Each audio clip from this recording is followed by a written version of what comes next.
Andrew, where do you want him, you say? I want him to sit right there because right here? Yes, he's the main focus on the camera. Andrew, sit there. We want the Studio 58. It is in there too as well. It's there? Yeah. Or so where would I sit? Right, there. okay, Right alright, thanks. Or if you want to go and look, as it's set up right now, you can look in the viewfinder and see what is happening there. Hello, viewfinder. Studio 58. And like this.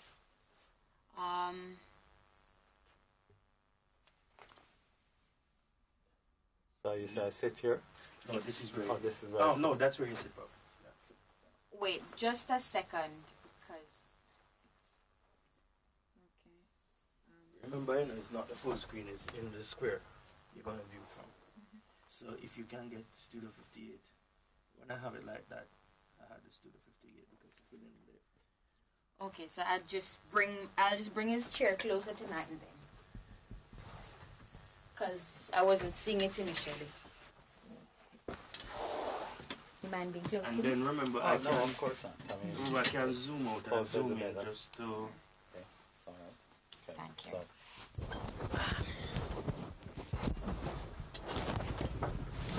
Sorry about that. No, it's okay. This is all right.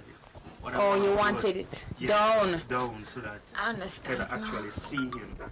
Alright, so That's why we did it. Right. If it can be done this way, yeah. And speak this way. this mine have to be down. Okay. Yeah. so Check your levels with engineer. All right. Let me turn off my phone. Oh, please put your phone on silent. yeah, Not vibrate, preferably silent. yeah, I'll just turn it off because this phone here can be. I got a new one and I haven't started using it yet. But I'm afraid to transition from what I have right now. To- Maybe finding the honor. Oh no. Well, I had a new phone which fell yesterday and got destroyed. I mean, I'll have to take it back. It's a very expensive phone. This one was fine. It worked well for the time. I had this for 2 years, and it worked very, very well. I use it both in China and in USA. I use it internationally. Okay, And it and worked the all whole right. fingerprint thing works. Yeah. What about here? Oh, but you have two. Yeah, Mine I only have has two, one. I have two. I could SIM. I could put in cards for international for different countries, like primarily, Which China one or, holds the SD card? the one on top, the SD. I Can think it come out? did I have to cut? Yeah, I think Yeah, I I had think to cut it to that That's for it one to of our fit. problems. Mine was you can cut it down. There's a way to cut it. I mean, it was By me who myself? did it. Yeah, you can do it by yourself. Yeah, but if you have that sharp razor, there's a way to cut and let it fit into the. Oh. Yeah. So. Start now. All right. So. We're not live yet. It's going to be live now. All right. And you're going to be. All right.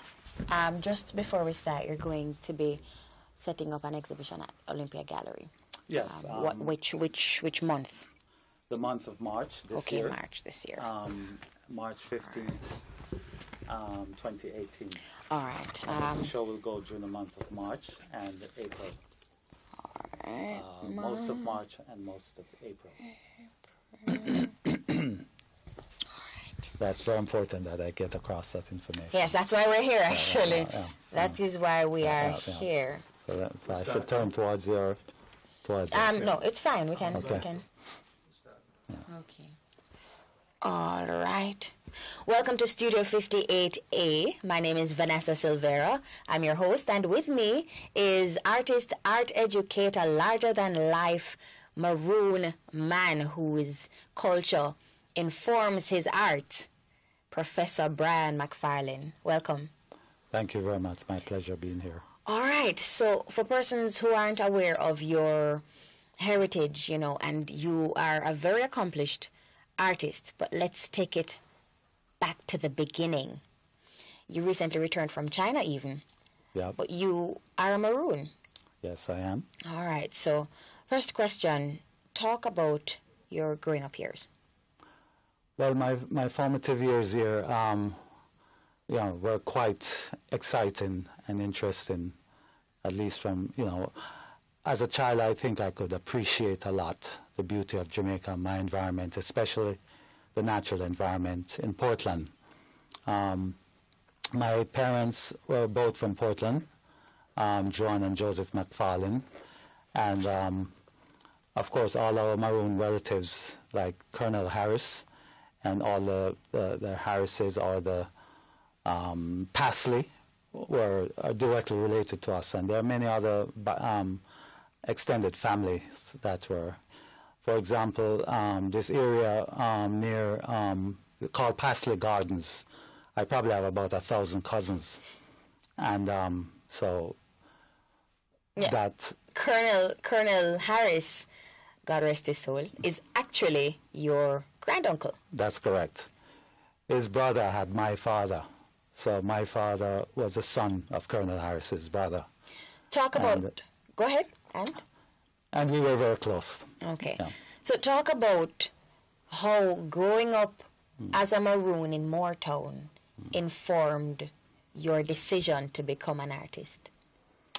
Well, it might not have consciously, during my young age, informed me at the time, because I wasn't too sure what I was doing when I was a little boy, if I should put it that way.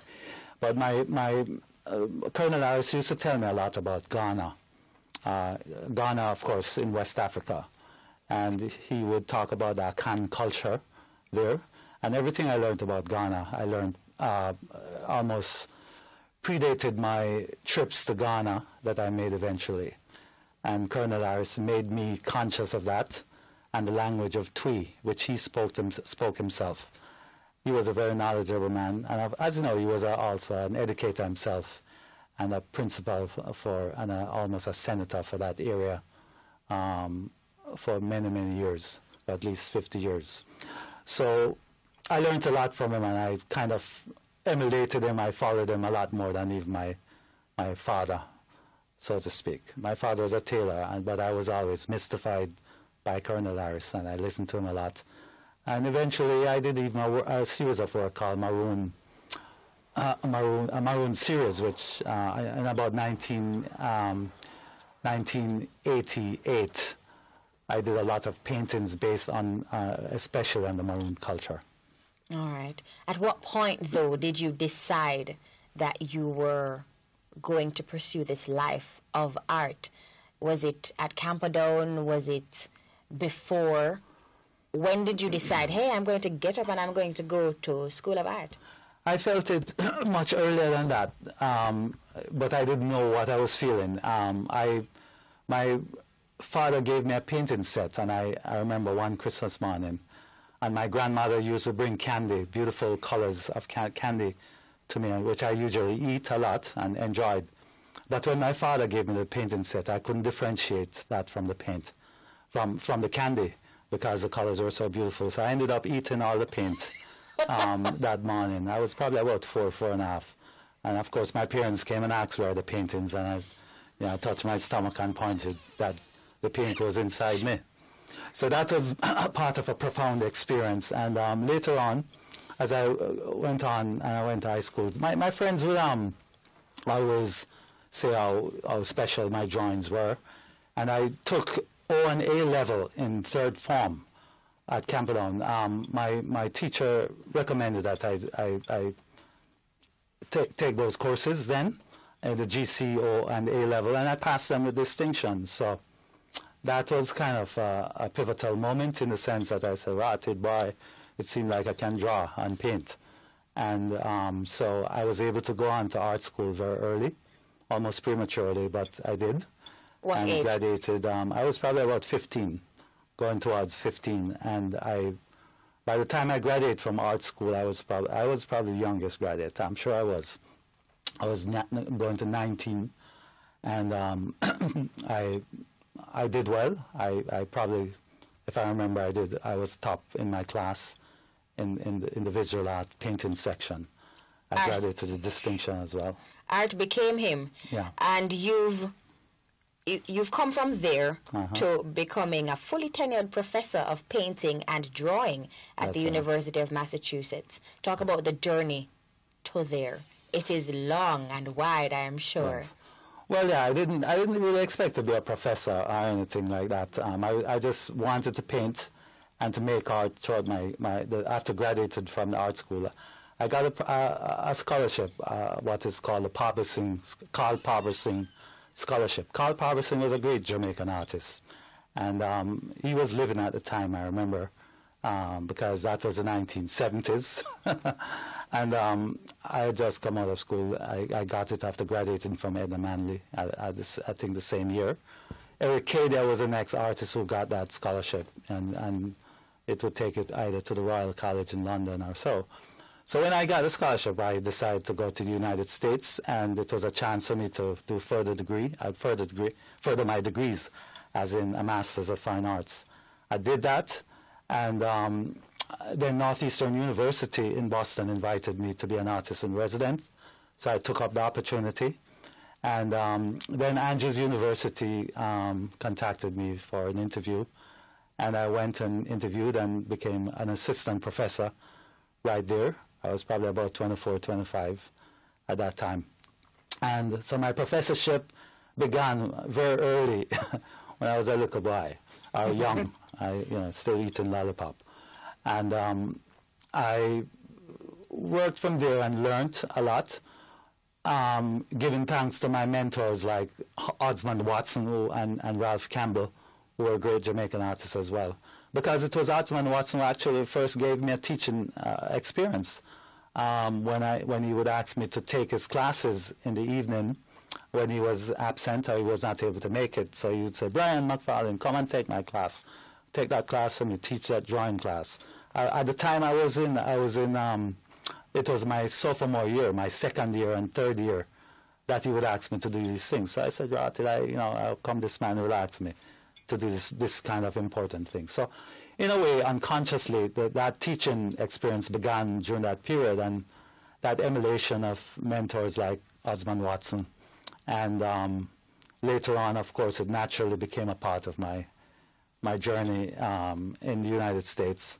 And of course, the power of the culture that Colonel Harris instilled in me, regarding knowledge and the importance of knowing self as a person of African descent, not just being a Jamaican, but just acknowledging the fact that you're a black man and being proud of it. So all of it came from that. And also the mystical rituals in Maroon Town, which I can't talk about everything here because, it's supposed to be inside and not outside. All right. Two things, though. How did you distinguish between being an artist and an art educator? Because they're two very different things. Yes. Go ahead. Well, being an artist, of course, means a perfectly independent world that you live in. And idiosyncratically, you can express yourself in every form and every, just exactly how you want as a poet. No one can dictate, no manager or vice president or anything, or president saying to you, or CEO, what you're supposed to do on that piece of paper, or whatever you're making. An art educator has to understand the theory and the kind of underlying structure and of art, and being able to verbalize it in some theoretical form. And that is possible, but it has its limits. It's, the fact is that an artist actually is not born necessarily. You can learn about your inner self and gradually become an artist, because every child between the ages of 3 and 5 naturally draw. So, and their parents don't tell them to draw or paint. They just do it. So it's not something necessarily learned. It's something that is innate. It's part of our DNA, maybe, as human beings. And but the educational aspect of being an educator, universities didn't adopt art departments until maybe 100 years ago, maybe 70, 80 years ago, whereas the sciences and math and all those things were being studied. And art was seen as an extracurricular activity historically in many of the Western universities. So art has been developing as an educational kind of component in academia just recently, so to speak. But of course, it was natural in African countries and older societies where it was more passed down by tradition and craft. And but of course, the Western universities kind of honed it together as a theoretical, and gave it a theoretical basis so that it could be taught, to different kind of people. Even though, whatever, if you're a nerd, you can still learn it. Yeah.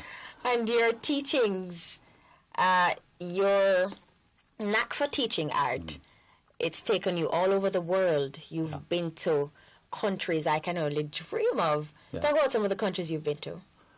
Well, some of the countries I've been to, Africa first, that's really important, Ghana, Senegal, places like those.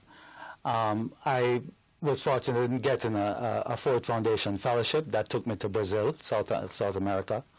I lived there for a year and learned a little Portuguese, as well as studied African candomblé concepts, and women of the candomblé, basically, African women whose ideas come from West Africa, who were able to help the slave escape slavery. What they would do is strengthen and teach a single slave very quietly on the plantation, and let that slave, a male slave, grow up and get strong, give him the best of the food, everything, and then they would save money from their slave masters, because the women had a better relationship with the slave masters, to the extent that, of course, they used to rape them and take advantage. But the fact is that they would get money from them sometimes, and gifts. And so these women would save that and compile it together, strengthen one particular person, male slave, and then let him go, buy him and let him go. And then he would come back and destroy the plantation. That was a secret society in African culture in Brazil. And so I studied all of that, and these people were largely from similar areas like the Maroons. So they themselves were Maroons in that sense. And I spent time in Brazil, and I enjoyed that tremendously, and researching the African diaspora there. I went on to places like France, where I taught every summer for at least 8 years, at the Pont-Aven School of Contemporary Art, and learned a little French, learned to relate to the French bourgeoisie and French bourgeois society. Of course, that was a whole different kind of experience among white people. So, I recruited a lot of Jamaicans and gave them full scholarships during that time. People including Ebony Patterson, who's one of our known artists, Camille Cheddar, and so on, and Omari Ra. I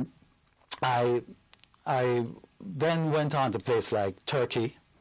I decided to take up my knapsack and just travel, because it's a Maroon spirit. It's a spirit of Maroons are people who they're like goats, and go through the mountain and walk up and down and go to everywhere.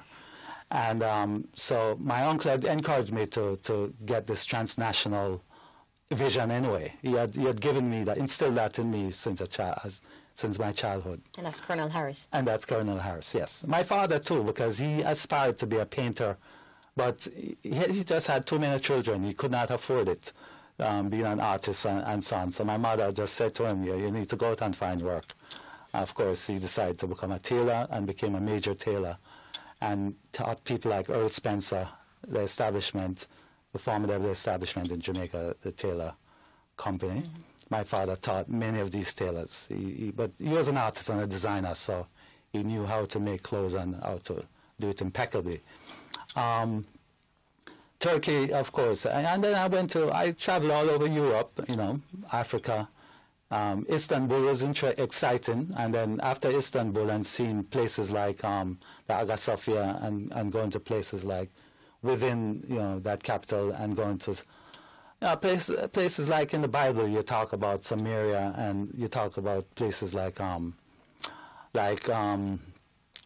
the Roman outpost of Izmir, close to Izmir, that is. I wanted to see places like those, and we read the Bible a lot, so I might as well explore the dark-skinned people side of the Bible, and not just the white hippie-looking person that is always represented in. So it was the whole idea of traveling to all these countries was about a kind of transformation of self inside. Talk about Turkey and other parts of the Mideast that you've gone to from the perspective of a black man in these countries, because we are informed by what we see and what we hear on the media and in the news. Yeah. What was your experience like in these Mideastern countries? Well, tremendously wonderful, in that the greatest asset we have as human beings are our senses, our sense of touch, smell, sight, and taste, etc. These are things that are indispensable. No one should or can take that away from us, irrespective of how they might try to brainwash us.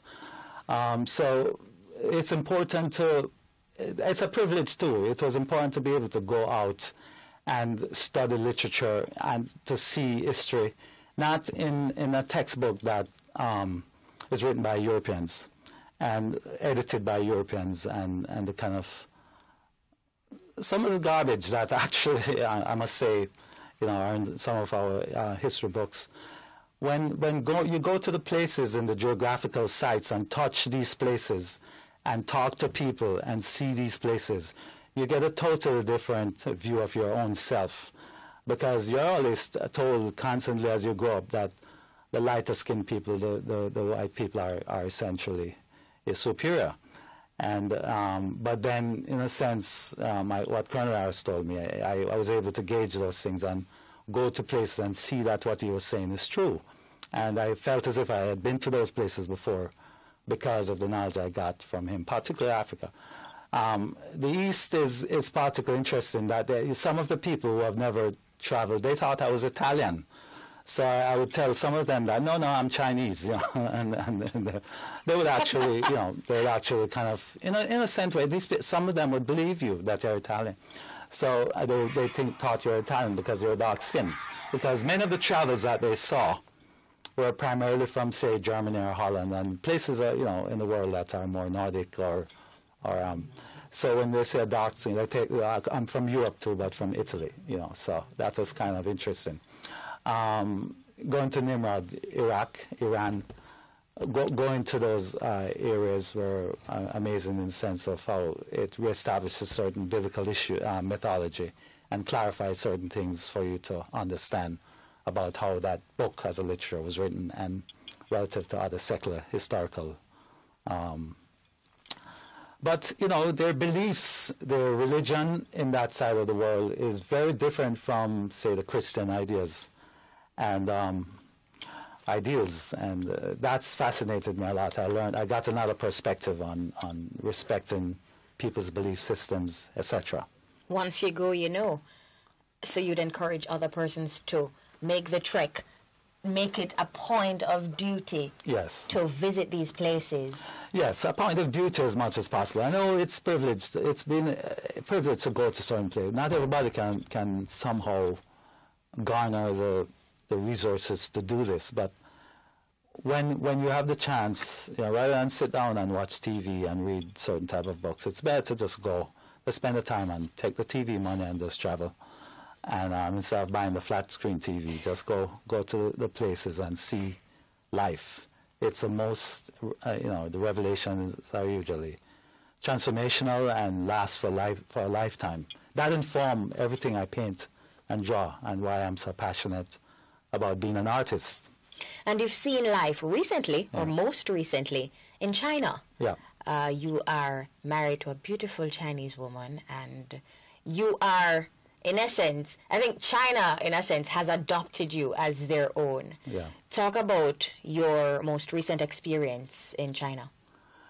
Well, my most recent experience in China has been a visiting professor at 2 different universities there, and also doing some painting there because I have a studio in China, in Beijing. I've had that studio since 2008.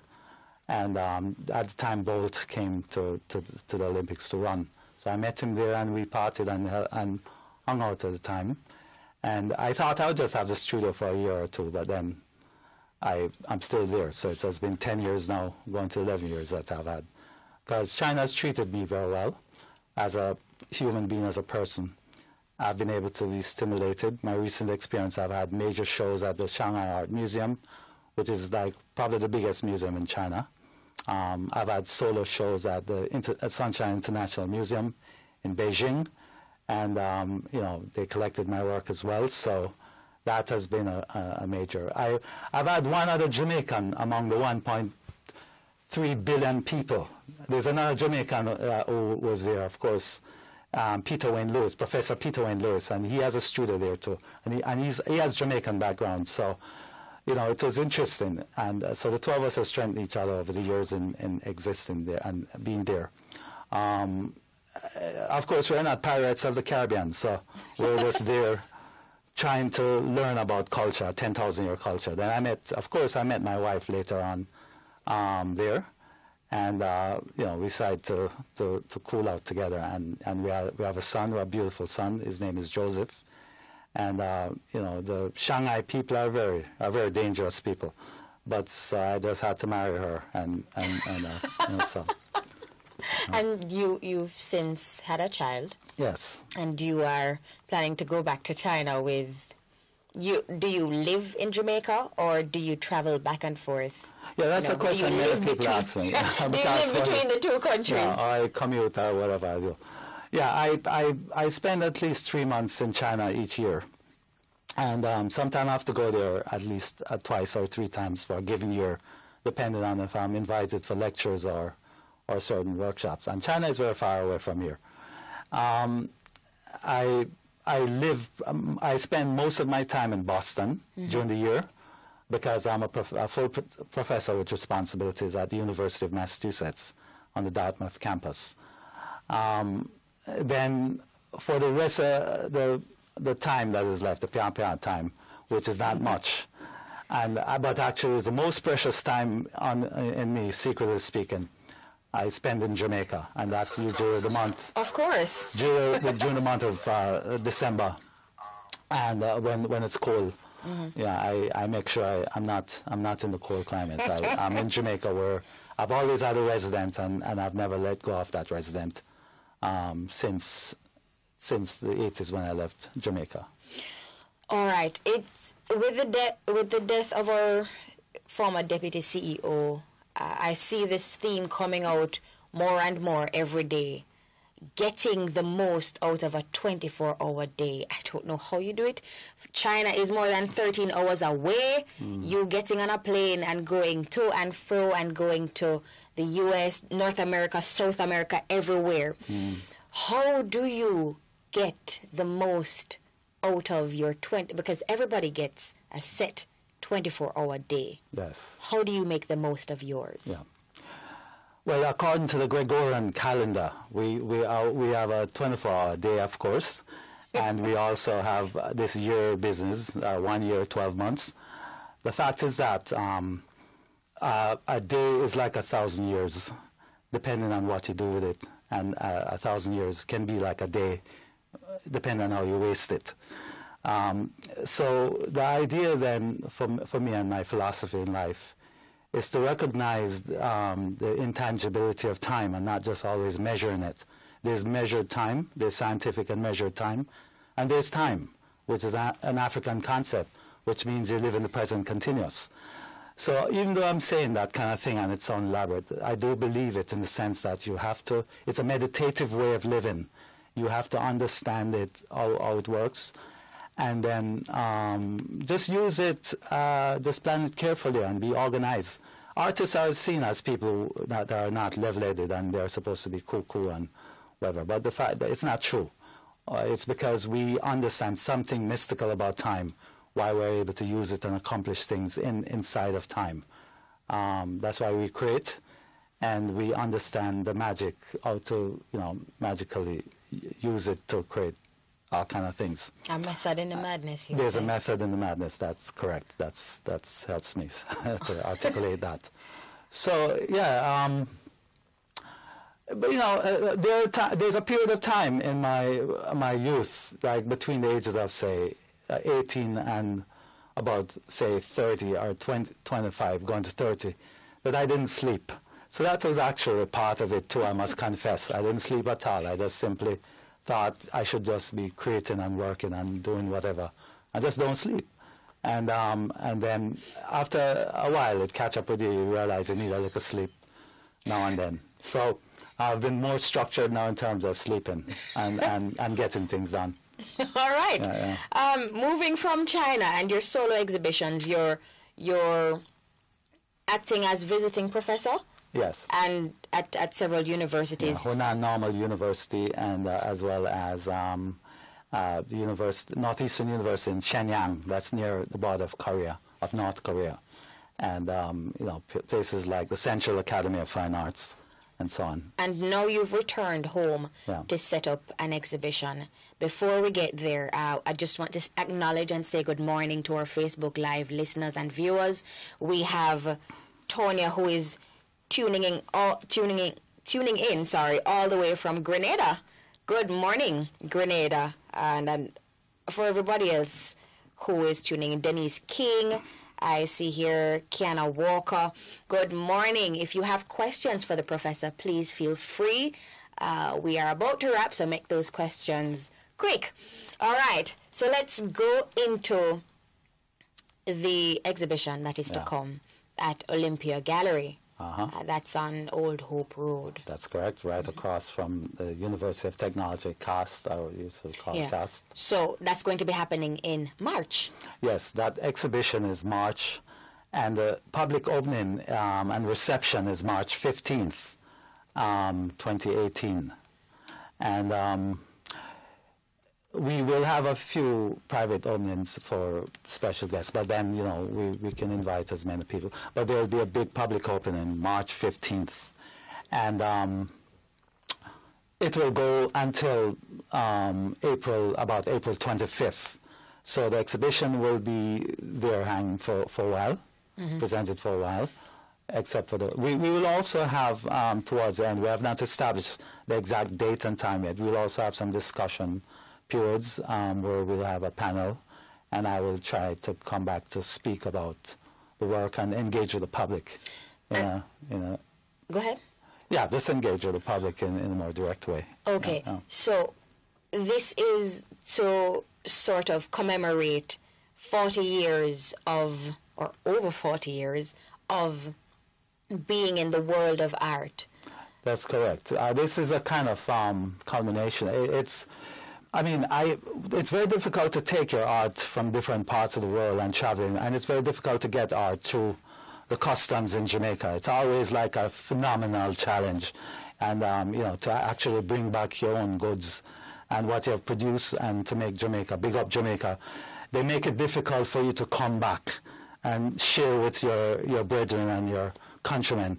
So that needs to be reformed. That needs some serious work in terms of how they do that. All other countries are happy to take our talent, our music, everything, and just let people just flow into their country with it. But our own country, when I come back, that's a problem. I'm sorry whether I had to raise this issue. I'm sure the necessary authorities are listening and watching. In fact, it would have been a much more successful retrospective, even though it hasn't happened yet, had it not been such a problem bringing back work within artworks within this country. There are many great artists, visual artists living all over the world who are Jamaicans, not only me. And so I'm not boasting, there are others. And they just don't bother because they cannot get back into the country. It's not like something on a CD or electronic. It is physical and it is monumental. And some of my works are 12 feet by 15 feet. Some of them are 10 feet. They're not like Mickey Mouse size where you put it over your couch in your house necessarily. They're very big works. What sort of difficulties have you faced getting your work into the island?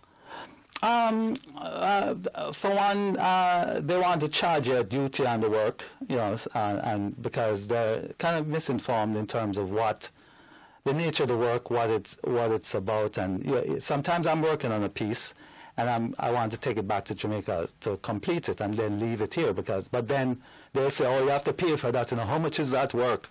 You can't just bring in, there's a lot of contradictory problems. That's one of the problems. I mean, that's fundamentally it. The National Gallery invited me to have shows there, but they gave me the burden of clearing those work at the WAF. Yourself? Myself. Or they said they'll try, and they did try. I mean, and they did, to some degree, were successful. But in a certain way, that is why I have not had at the National Gallery, this banner that's supposed to reflect our pride and our culture. That's why I have not had even a lot more shows in a greater sense, because that problem is major. Bringing in the works is a big problem, and that needs to be worked out by the National Gallery, by the Minister of Culture. I think they can have a lot of impact in writing a policy that helps Jamaicans to have art or artifacts, which is traditionally seen as ostentatious goods. They're not like bringing in some, like a bicycle or a car or bread and fish. It's actually a different kind of product. So we just need to, and we have the resource, and we're bright enough. We can do it. We can solve that problem without all these complexities. So that leads to the next question. Yeah. You could have set up, as a global citizen, you could have set up an exhibition anywhere in the world. Yes. Why did you come home? Because it's the most important place. Home is where everything is, where my psyche resides. Home is that, irrespective of how you might go beyond and climb the mountains and the valleys and swim the deepest sea. The fact is that home, there's no place like home, be it ever so humble. And when I go about the place as ambassador of Jamaica, I don't go about trying to be someone else. I'm always a Jamaican, and essentially I'm very proud of it, because I think the best people in terms of talents and their humanity and spirituality comes from Jamaica. I mean, the group that was dumped here, the Africans, thanks to the Maroons, the fact is that we're still Maroon. We're still, despite the fact that we're not, I'm still doing the job of the Maroon, what Nani did, or so, even though Kojo betrayed us a little. But despite what happened, this kind of freedom and this kind of fight, I'm a freedom fighter still, and I go with a philosophy that keeps my head and my heart and my body together, and that allow my seeds to survive. And it's important to do that, because we see the kind of misogyny and hate and the hate politics coming from the West right now in North America. We see the paranoia of these kind of policies and the kind of statements that are being made by people who are supposed to be presidents of states that are called United States. Let's weigh in on that a little bit. Yeah. How does art, especially fine art, help to sort of promote or change the discourse, promoting unity and awareness, and I don't want to say globalization, because it's not really economic in a sense. The whole social transformation and the encouragement of bringing people together. How does art inform that and kind of work against all the negative energy that exists? There's a lot of writing that has been done throughout history about our history as black people, as people coming from a descent of Africans. And then there are a lot of objects that defines who we were, and in an inescapable manner, visually when you look at those objects, you see right away who you are, where you're coming from, and why the object look a certain way. People can tell you and use words and use writing and document all kind of things and say everything about people, like even Donald Trump. But the fact is that the objects, the art objects from time immemorial have been there to teach us, to instruct us about our past. And Picasso copied our art and created a contemporary construct in his own aesthetics, the way he made art. But it was influenced largely by African art. That is when his deepest and highest level of transformation took place in 1905, 1911. And Wilfredo Lam understood that and embraced his African roots as well. He's a Cuban artist, but Picasso was from Spain, you know. And him come from the same state where you had fascists like Franco and those people. But Picasso transformed by our African imagery. And we, as people of this African descent, can look and feel the pride. Whether or not the Europeans acknowledge that, but that's what happened to them. They were transformed, they were converted because of our art. And they created an art that is like, you know, priceless as a result. Art cannot necessarily get up and transform a society the way revolutions have in terms of guns and knives and fists and so on, and stick and stones. But the fact is, it is about the inner and the mental transformation that takes place in how you define yourself as an individual. Art does that. It awakens discussions and about some of the most profound aspects of the human spirit, the human existence, their sociological, the social situation, more than many of the fuss and fighting type Bangarang can do. The fact is that, you know, art brings people together. And brings people together. Mm-hmm. The music all over, Bob Marley, wherever you go. I am in Senegal, I'm in a taximan and I'm listening. And he said, you know, listen, Bridget, you're from Jamaica. I learned English because of Bob Marley. That's how I learned English and Jamaican language, you know, because of Bob Marley music. And he's speaking, and he generally, that is how he learned. He didn't have a chance to go to college or go to any high school or anything. So our art, our music, you know, and so on, does, and art, I see that the visual art is one thing, but art, music, of course, is art too. It's just not visual in the sense. It transforms us, and it creates, and it unifies us. It's a cement.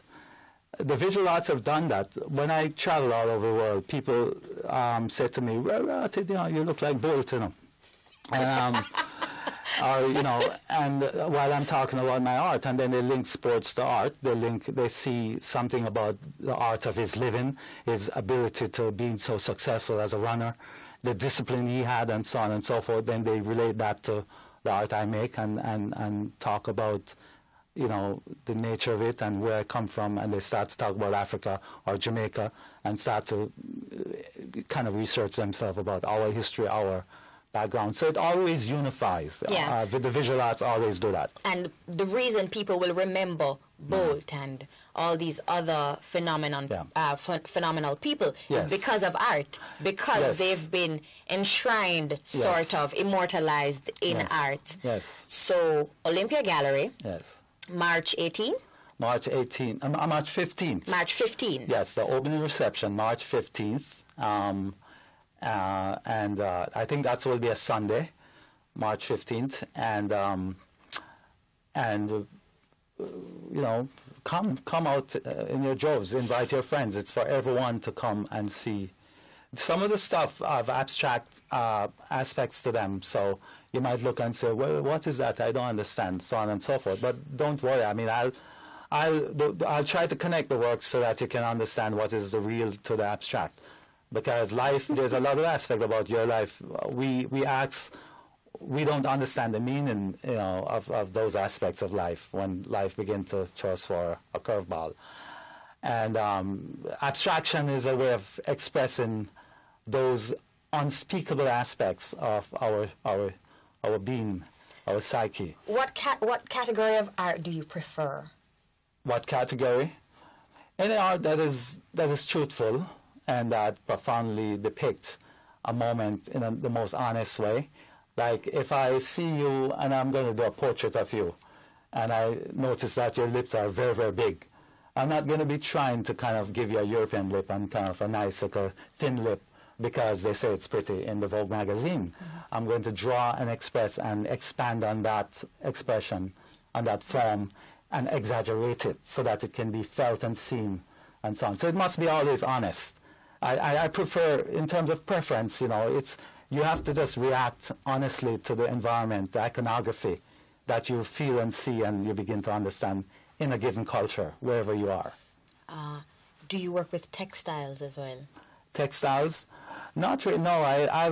Many years ago, I did do some batik and some textile thing. I was in Africa with a group from the Rhode Island School of Design, but that was just a workshop of just experiencing and going back to the just dealing with utilitarian things. All right. Yeah. We have to wrap, but just to answer some Facebook questions, Denise King is asking, it's actually March 15th, not 18th. It's March 15, 2018. Yeah. What the opening times for the gallery? The opening times for the gallery is usually Monday through Saturday. As far as I know, 10 to 6. About 10 to 6. And persons can call the Olympia Gallery at 927-1608. That's 927-1608 to get more information on that. Shout out to Devon. All right, so Devon on Facebook. Claudette Samuels, who is listening from London, UK. We also have Gloria Brooks, who is tuning in, and we have Denise King. You're also you're tuning in from Florida. Good morning to all the Jamaican Floridians. Is that how you say it? Yes, Jamaican. Everybody, every Jamaican, yeah, living abroad. As we continue to celebrate Jamaicans at home and abroad. Thank you so very much, Professor McFarlane, for coming in and sharing. Any last words before we wrap? Well, I'd just like to encourage young artists that despite the difficulties you have to go through, as when you want to be an artist, be it a musician or anyone, visual artist, etc., you must believe in yourself. Jamaicans are some of the most resourceful people in the world. And, we who have reached a certain level in our career, we will always try to make ourselves available, myself, to younger artists. And that is why I recruit a number of artists from Jamaica to the university where I was, using that resource and so on. And at the gallery, if you would like to contact the gallery, and I can be of any help in some questions you have, I'd be very happy, the Olympia International Gallery. All right, and that's at 202 Old Hope Road. And again, I'll just give out the website and the number again. So that's artcentergallery.ja@gmail.com. The website is theolympiagallery.com. Numbers are 927-1608. And for persons who want to get in touch directly with Professor McFarlane, his website is bryanmcfarlane.net, and that's Bryan with a Y. Yes. Yes. McFarlane.net. Thank you so very much. Okay, we have more Facebook comments. Listening from Canada, Claudette Cameron listening from Canada. Boy, you're large and in charge of the place, man. Always. Really global citizen, bringing persons from all over the world tuning in. Thank you so very much for joining us. I was your host, Vanessa Silvera. I've been your host, and with me is Professor Bryan McFarlane. He is Professor of Painting and Drawing at the University of Massachusetts in the United States. He's an artist, art educator, larger-than-life Maroon. Thanks for joining us. Thank you very much. Thank you.